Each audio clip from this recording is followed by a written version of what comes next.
Welcome back to Questions on the Roof. Today's question is, what is the difference in writing a story that has a world you completely create versus a world that is simply based on reality? In those two situations, the biggest difference is how much creativity and control you have. A world based completely on reality or mostly in reality is driven mostly by the characters and what they do in that world.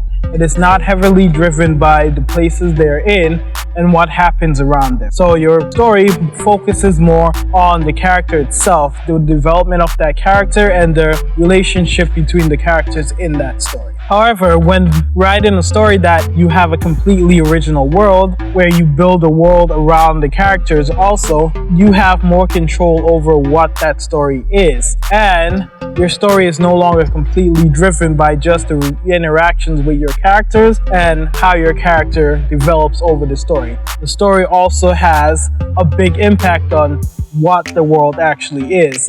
Things that go on in that world, how that world functions impacts the story greatly also. The biggest difference when writing these two stories is how much control you actually have over what the story itself is. In the case of the story that takes place in reality, you mostly only have control over the characters. That is your basic aspect of control in that story. In stories where you build a world completely that's new, you have control over every single aspect of that story, from how long the days last, what buildings they are, where the story takes place, down to what the characters do and how they interact with each other and how they interact with the world. Each story has its own difficulties when writing, such as real-world stories have more difficulties because they include much more dialogue and more heavily on how the characters act and react to things, and you have to base them more in what is real and what isn't real, so you can't just create any random place. On the opposite side, when you create everything, you have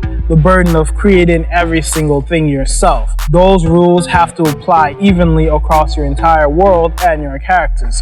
So you can't simply create a character and then create a world, but have that world not match the character. You can't create a world where there's no gravity and then your character walks around. That won't make sense because you need gravity to walk around. So the basic difference between those two things is how much control you have and how in depth and detailed you have to go into each thing. Reality version, not much detail is required in your environment, but more is required in your characters, whereas a world you completely create, more detail goes into every aspect of that story and not just the characters themselves. That's it for today. I'll see you guys tomorrow.